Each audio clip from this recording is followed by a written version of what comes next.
militia groups that's doing the shooting. So them the ones that's doing the rioting. They underneath investigation from the FBI, right? So yeah, black people, even with all of that, which to me, you made a valid point.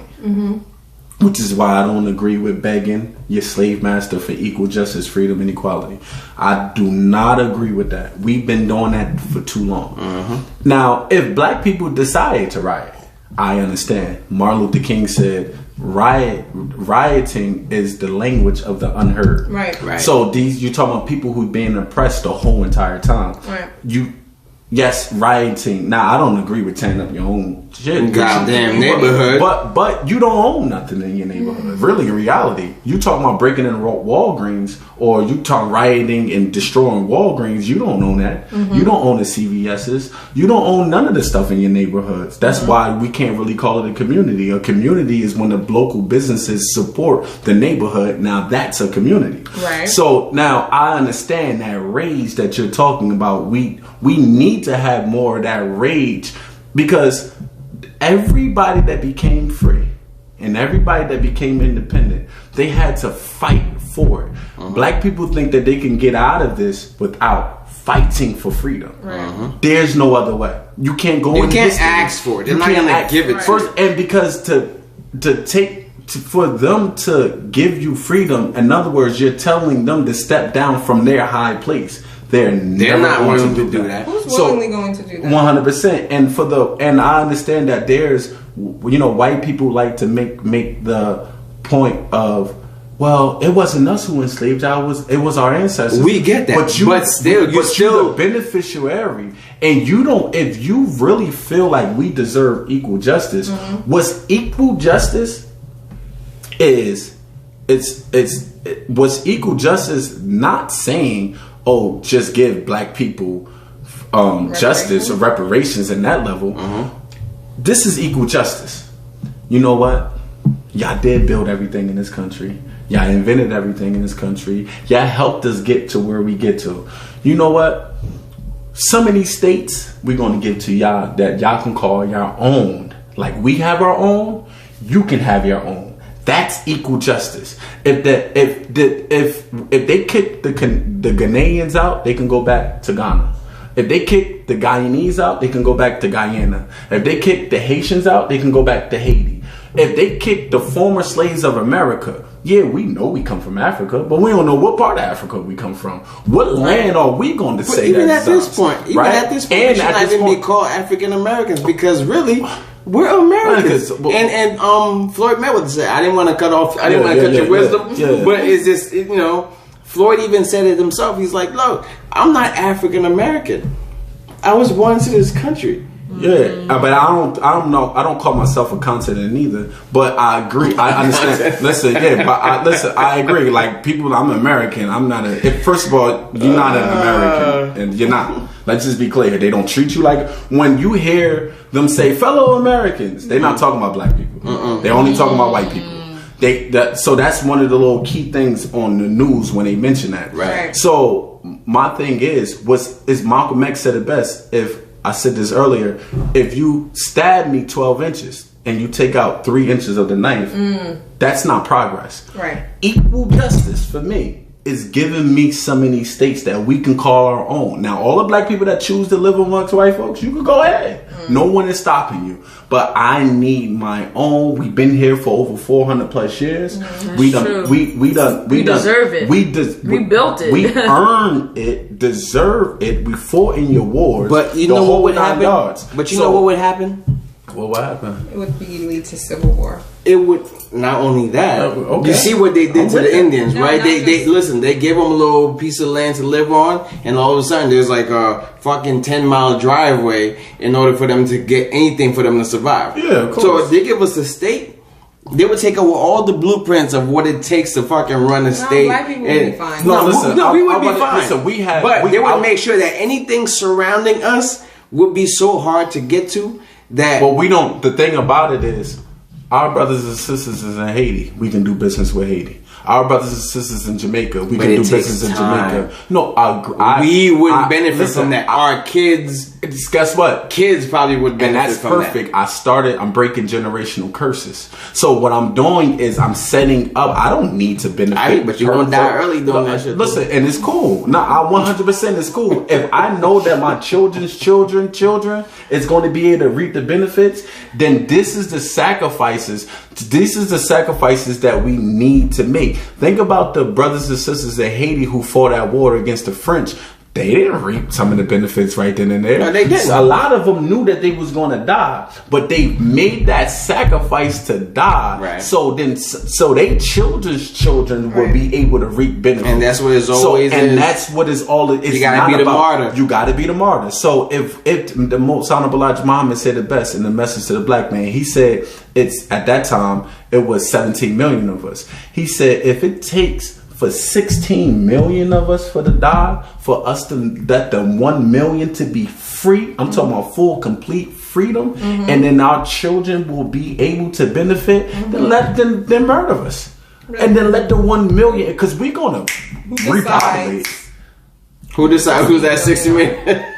Those who willing. Those who willing. But listen, my thing, and that's the thing with black people. You have to be willing.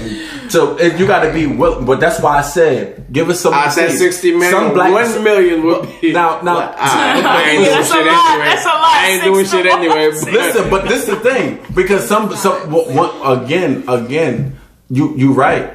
I mean, it's black people that fought for wars and then came back and couldn't get the GI Bill. Right. They didn't get none of that, and they put their life on the line for a couple $1,000s. So, which, by the way, I'm gonna say this: in American history, 2 words that should never be put together: homeless veteran. Well, I agree to that. Like, them 2 words should never be in the same fucking sentence. Homeless veteran. But anyway, I digress. Listen, I 100% agree. And at the end of the day, you know, and I think our number one lastly, the current commission did a test in the 60s. They did 2 of them. One in the 60s. They went to the president. They asked the president, said, what is the problem? Why are black people so poor? What is their number one problem? The own president report came back, says white people are black people number one problem. When Obama got in office, they redid the testing again. Right. They told Obama the same problem that they had in the 60s is the same problem that they have now. And their number one problem is white people. So being that the president, his top people who do the studies and research, being that they get the top reports, only thing I want is my own. Black people, the solution to our problem is that we have to stop begging our oppressor for freedom, justice, and equality and start doing for self. If you start doing for self and only do for self, until we get to a certain level that we able to do business amongst white folks, but we don't even have to do business with them. We don't have to. We're able to sustain. America don't make nothing. America does more importing than exporting than anything. So we can do business with everybody else. Right. We need to stop that and just focus directly on ourselves and separate. So lastly, the most honorable Elijah Muhammad said, it's more important to teach separation, talking about for black people, than prayer. And that's deep. Okay, well, I mean, that's all good. I don't necessarily agree with that solution, but I do understand what you're saying.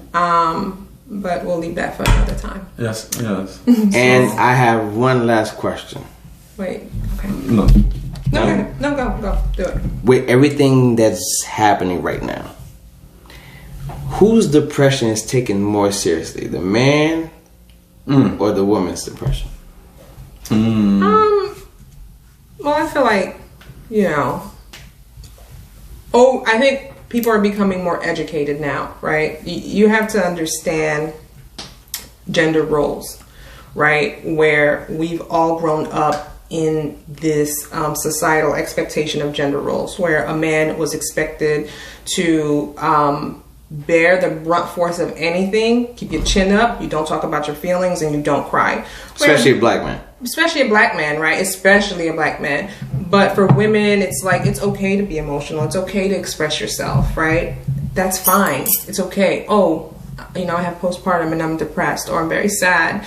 But if a man is like, yo, like, I'm like really having suicidal thoughts, bitch. like, what the fuck? Man up, right? Yeah. So now we're becoming more educated, right? All across the board on different things, which is another reason, sidebar, this nonsense irritates me so much, right? As a group of humanity, as people, we're willing to become enlightened about gender roles, sexuality, spectrums of different and all kinds of everything. But for whatever reason, we can't get past this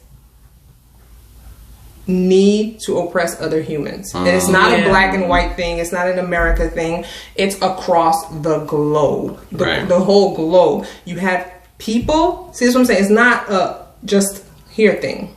Across the world, you have human beings that feel the need to oppress other human beings. But I digress. But they're being oppressed, so it's like they have to do it to somebody else. It's like it's learned behavior. I was about to say it's learned behavior. I like to take a shout out to speak on that. I like to take a shout out to our great scholars, Sheikh Anta Diop, Dr. Ben, Dr. Clark Anderson, all of the great black scholars of the world who dig up the history and shows the history of black people. We never, ever was a people who like to oppress each other.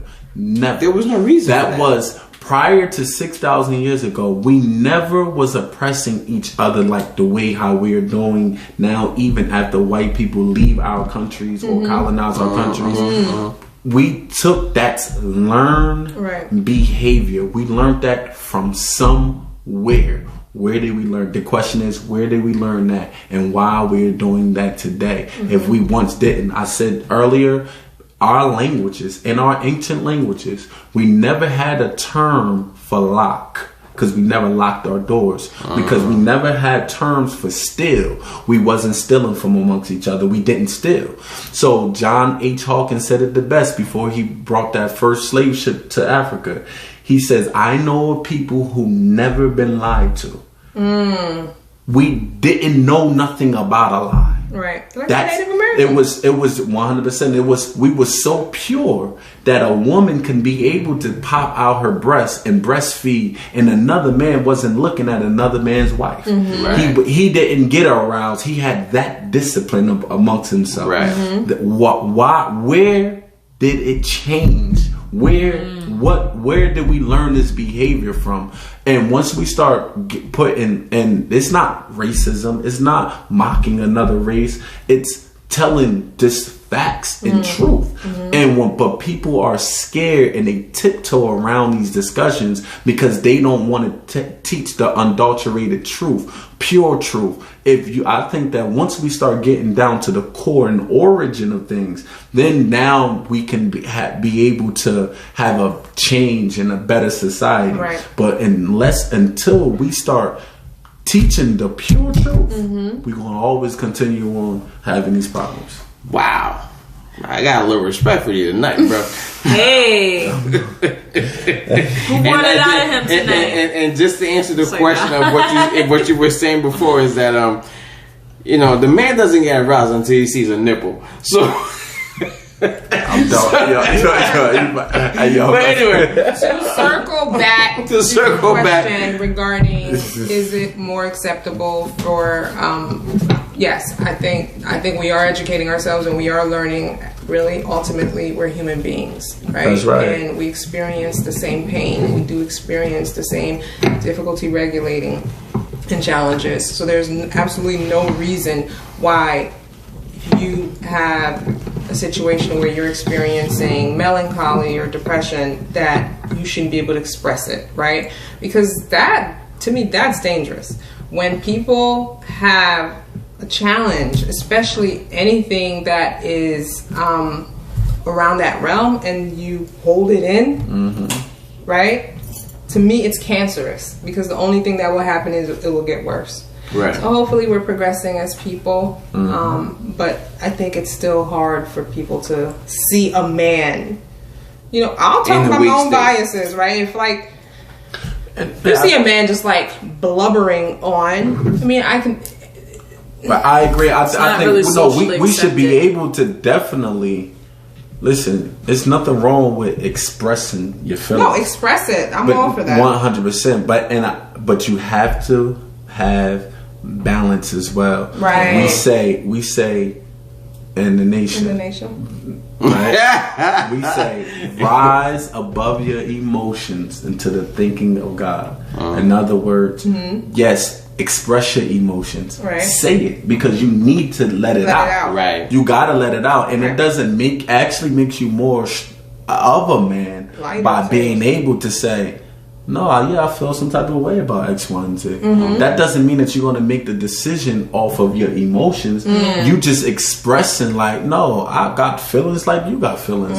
I hurt like you hurt. I feel jealous about certain things like you feel jealous about certain things. Don't think that I'm not affected, and no, I'm not hiding my emotions from you. Now, You don't have to act upon it. But I'm going to express, especially to your woman, you should be able to express that to your woman. And it makes it easier for a man to make a decision once he's able to let that out. Because if he's sitting there, good point. If he's sitting there building, holding on to it, every decision he makes is fucking up the last one he thought about. And he's like, he can't do anything right.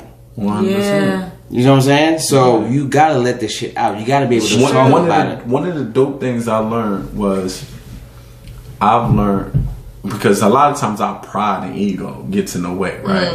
And sometimes I'm not calling her.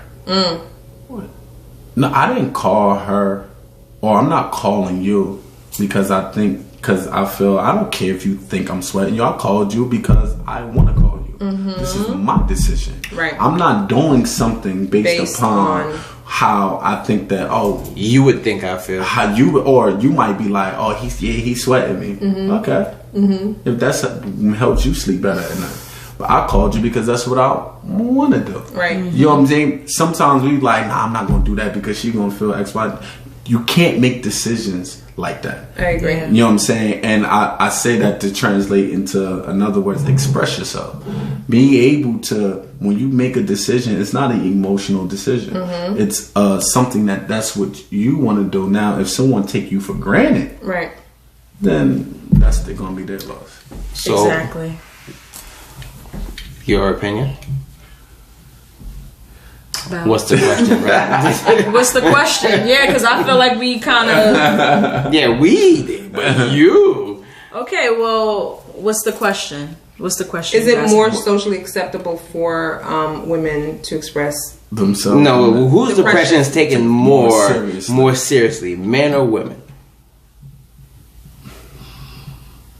I think it's more so women, but at the end of the day, I agree with what everyone said. Like, we should be more inclusive. Like, even though it's more socially accepted for a woman to say, oh, I have postpartum depression, like you mentioned.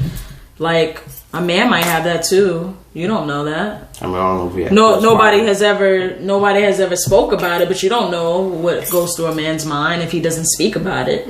So, or don't allow them to speak about it. Because he's gonna think that you might think he's a female. I'm sorry, what? But then also, I feel like also group text messages. How females are. But then again, also depends on like if you guys are together. I'm sorry, sis. It's not about how females. Some women, if you read their group text message. But then again, it also. Like, if you're not committed to him, then yeah, you'll probably dog him and talk to your friends in a group chat. But like, if you're together and you're committed, at least I know I'm not going to be dogging him out to my friends. I might mention it, but I'm not going to be laughing like, yeah, this nigga said this. Like, I'm not going to say that. So you've never done that. But that's how... No, I can't say that I've ever made fun about somebody that I was actually committed to.